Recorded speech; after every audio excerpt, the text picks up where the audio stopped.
Grabe naway ng mama dog na to ang Junakis niya.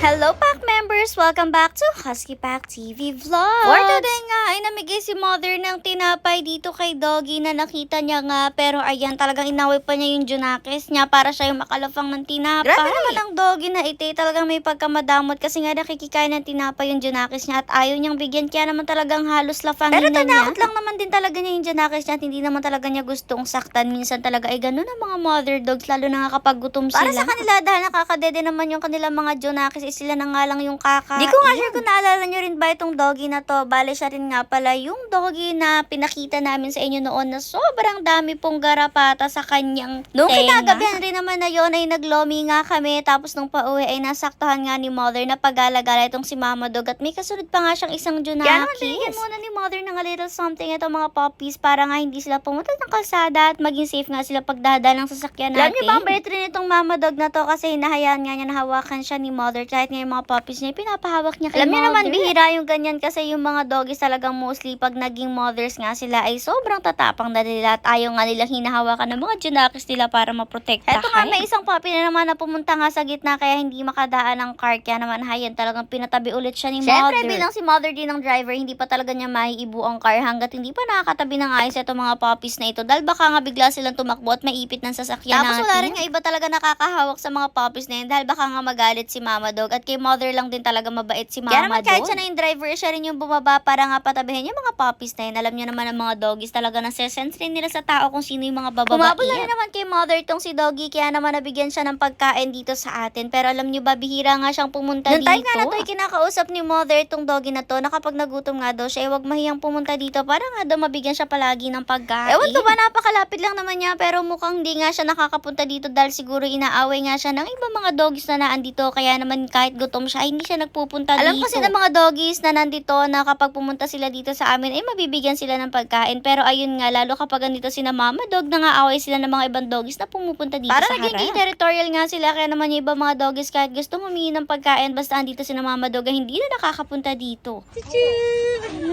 Chuchu yan! Kaya naman kapag ganitong may nakakarating nga na doggy dito na hindi masyado nakakapunta before, make sure ni mother na nabibigyan niya nga agad ng pagkain dahil bihira lang talaga makapunta yung ibang mga dogs dito sa atin.